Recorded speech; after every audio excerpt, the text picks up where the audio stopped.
జాతీయవాద జర్నలిజానికి అసలైన వేదిక నేషనలిస్ట్ హబ్ ని సబ్స్క్రైబ్ చేసుకోండి.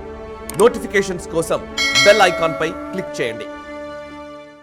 నమస్తే, వెల్కమ్ టు నేషనలిస్ట్ హబ్. అభ్యర్థులెవరూ నచ్చకపోతే ఓటర్లు ప్రయోగించే ఆయుధం నోటా. తలరాతల్ని తలకిందులు చేసే పాశుపతాస్త్రం నోటాపై ఇప్పుడు దేశవ్యాప్తంగా చర్చ జరుగుతోంది. నోటా కంటే ఎక్కువ ఓట్లు పోలైతే ఆ ఎన్నికను రద్దు చేసి మళ్లీ నిర్వహించేలా ఆదేశాలు ఇవ్వాలని కోరుతూ దాఖలైన పిటిషన్పై సుప్రీంకోర్టు విచారణకు స్వీకరించింది. నోటా కంటే తక్కువ ఓట్లు వచ్చిన అభ్యర్థులు తిరిగి అదే నియోజకవర్గంలో 5 ఏళ్ల పాటు పోటీ చేయకుండా ఆదేశించాలని కోరుతూ దాఖలైన పిటిషన్పై వివరణ ఇవ్వాలని కేంద్ర ఎన్నికల సంఘానికి ఆదేశాలు ఇచ్చింది.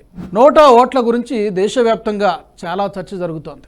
సమ్మతి సంపాదించుకునే అనేక అభిప్రాయాలు మాధ్యమాల్లో చలామణి అవుతున్నాయి. దేశంలో నోటా ఓట్ల సంఖ్య క్రమంగా పెరుగుతోంది.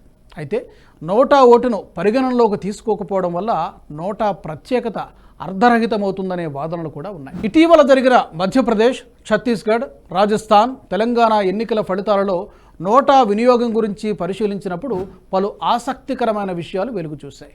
మధ్యప్రదేశ్లో 0.98% మంది ఓటర్లు మాత్రమే నోటాను ఎంచుకున్నారు. ఛత్తీస్గఢ్లో 1.26% మంది ఓటర్లు ఎలక్ట్రానిక్ ఓటింగ్ మిషన్లో నోటా బటన్ నొక్కారు. ఇక తెలంగాణలో 0.73% మంది ఓటర్లు నోటాను ఎంచుకున్నారు. దేశంలో నోటా ఓట్లు పెరిగిపోతున్నాయి.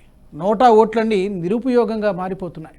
2014 లోక్సభ ఎన్నికల్లో 60 లక్షలకు పైగా ఓట్లు నమోదు కాగా 2019లో 65,22,000కు చేరింది. మొత్తం పోలైన ఓట్లలో వీటి శాతం తక్కువగా ఉన్నప్పటికీ సంఖ్యాపరంగా భారీగానే ఉన్నాయి. గడిచిన 6 సంవత్సరాల కాలంలో దేశంలో జరిగిన సార్వత్రిక ఆయా రాష్ట్రాల్లో అసెంబ్లీ ఎన్నికల్లో 1.33 కోట్ల మంది ఓటర్లు నోటాకు ఓటు వేసినట్టు వెల్లడైంది. 2018 నుంచి 2023 వరకు నోటాకు పడిన ఓట్ల సరళిని నేషనల్ ఎలక్షన్ వాచ్ విశ్లేషించింది. ఈ మధ్యకాలంలో మొత్తంగా అన్ని అసెంబ్లీ ఎన్నికల్లో 64 లక్షల ఓట్లు నోటాకు పడినట్టు తేలింది.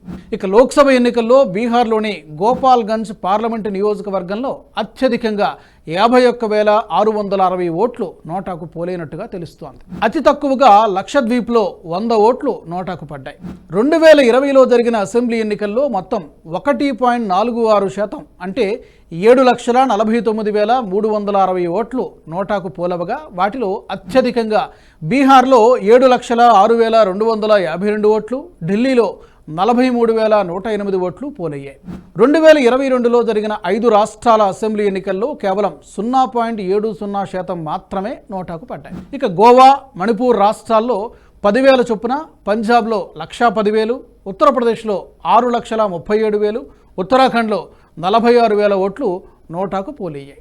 ముంబైలోని తూర్పు అంధేరి అసెంబ్లీ నియోజకవర్గానికి జరిగిన ఉప ఎన్నికలో నోటాకు 12,806 ఓట్లు పడ్డాయి. ఈ స్థానంలో గెలుపొందిన అభ్యర్థి తర్వాత అత్యధిక ఓట్లు నోటాకే పడ్డాయి. ఇక 2023లో జరిగిన తెలంగాణ అసెంబ్లీ ఎన్నికల్లో మొత్తం 1,68,256 నోటా ఓట్లు పోలయ్యాయి. అత్యధికంగా కుత్బుల్లాపూర్ నియోజకవర్గంలో 4,079 నోటా ఓట్లు నమోదు కాగా జుక్కల్ నియోజకవర్గంలో 469 నోటా ఓట్లు నమోదయ్యాయి. షేర్లింగంపల్లి నియోజకవర్గంలో 3,002 ఓట్లు నోటాకు పోలయ్యాయి.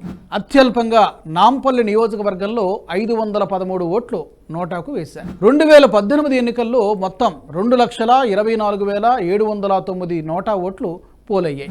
గత ఎన్నికలతో పోలిస్తే 2023లో గణనీయంగా 56,453 ఓట్లు తగ్గడం విశేషం. నోటా ఓట్లు ఎన్నికలలో సాధారణ ప్రజల రాజకీయ భాగస్వామ్యాన్ని పెంచుతుంది. ఈ ఆప్షన్తో ఓటరు తన అయిష్టాన్ని వ్యక్తం చేయడానికి ఆస్కారం ఉంటుంది. తద్వారా తాము నిలబెట్టిన అభ్యర్థులను ప్రజలు అంగీకరించాలని, మంచి అభ్యర్థులను నిలబెట్టాలని పార్టీలకు సందేశం కూడా పంపినట్టు అవుతుంది. నోటా లేని కాలంలో ఓటరు ఏ అభ్యర్థిని ఇష్టపడకపోతే ఓటు వేయడానికి ముందుకు వచ్చేవాడు కాదు. దీంతో ఆ ఓటు వృధా అయ్యేది. నోటా ప్రవేశపెట్టిన తర్వాత ఈ పరిస్థితి మారింది. కానీ మరో కొత్త సమస్య పుట్టుకొచ్చింది. నోటా అనేది సజీవ ప్రజాస్వామ్యానికి ప్రతీక. అయితే ఓటర్లు ఏ అభ్యర్థిని అర్హులుగా గుర్తించకపోతే దీన్ని దృష్టిలో ఉంచుకొని ఎన్నికల సంఘం ఒక వ్యవస్థను అభివృద్ధి చేసింది.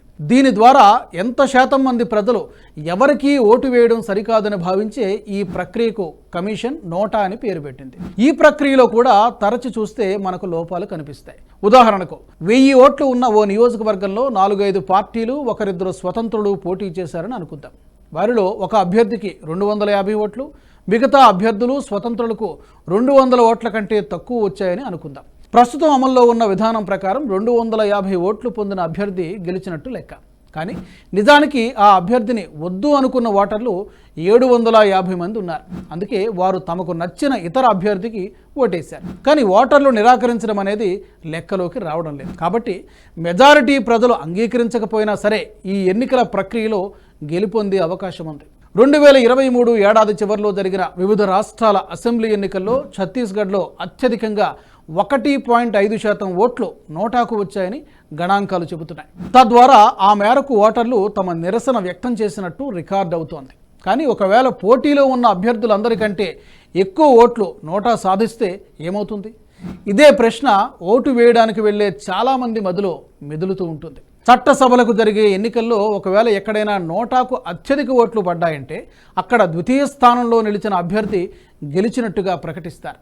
అంటే మెజారిటీ ప్రజలు అభ్యర్థులను తిరస్కరించినా సరే వారి తిరస్కరణకు ఫలితం లేకుండా పోతోంది.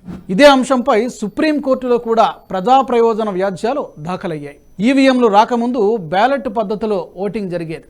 బ్యాలెట్ పేపర్పై ఉన్న గుర్తులను సరిగ్గా చూసుకొని ఓటరు తనకు ఇష్టమైన గుర్తుపై ఓటేసేవారు. బ్యాలెట్ పద్ధతిలో ఓటింగ్లో అక్కడక్కడ ఇబ్బందులు ఎదురవుతున్నాయన్న ఉద్దేశంతో ఈవీఎంలను ప్రవేశపెట్టారు. నిరక్షరాస్యులు, వృద్ధులు బ్యాలెట్ పత్రంపై ఓటేసేటప్పుడు సరైన అవగాహన లేని కారణంగా స్వస్తిక్ ముద్రను సరిగ్గా వేసేవారు కాదు. దీంతో అలాంటి ఓట్లను చెల్లని ఓట్లుగా పరిగణించేవారు. ఈవీఎంలు వచ్చిన తర్వాత అలాంటి సమస్య లేనప్పటికీ నోటా అనే ఆప్షన్ ఇచ్చారు. బ్యాలెట్ పత్రంపై తెలియక చెల్లని ఓట్లు పోలైతే ఈవీఎంలలో అన్నీ తెలిసినప్పటికీ నోటా ఓట్లు పోలవుతున్నాయి. ఇక గత ఎన్నికలను పరిశీలిస్తే విజయం సాధించిన అభ్యర్థి మెజారిటీ కంటే నోటా ఓట్లే ఎక్కువగా పోలైన సందర్భాలు కూడా ఉన్నాయి. గతంలో రాజస్థాన్, ఢిల్లీ, ఛత్తీస్గఢ్, మధ్యప్రదేశ్, మిజోరాం తదితర రాష్ట్రాలకు జరిగిన అసెంబ్లీ ఎన్నికల్లో అక్కడక్కడ విజేత మెజారిటీ కంటే నోటా ఓట్లు ఎక్కువగా పోలవడం చర్చనీయాంశంగా మారింది. నాడు బ్యాలెట్ పద్ధతిలో ఎన్నికలు జరిగేటప్పుడు చెల్లని ఓట్లు, నేడు ఈవీఎం పద్ధతిలో నోటా ఓట్లు అభ్యర్థుల తలరాతను మారుస్తున్నాయని పలువురు చర్చించుకుంటున్నారు. గత ఎన్నికల్లో సుమారు 1% నోటాకు ఓటర్లు ఓటేశారు. సుప్రీంకోర్టు నోటీసుల నేపథ్యంలో ఎన్నికల కమిషన్ ఎలాంటి నిర్ణయం తీసుకోనుందనేది ప్రస్తుతం ఆసక్తికరమైన అంశం. ఈ వీడియో మీకు నచ్చినట్టయితే లైక్ చేయండి, 10 మందికి షేర్ చేయండి. అలాగే కామెంట్ల రూపంలో మీ అభిప్రాయాలను మాతో పంచుకోండి. Nationalist hub group of channels ను సబ్స్క్రైబ్ చేసుకుని తెలుగునాట జాతీయవాద జర్నలిజాన్ని ప్రోత్సహించండి. ఈ వీడియో కింద ఉన్న బెల్ ఐకాన్ పై క్లిక్ చేయడం మర్చిపోవద్దు.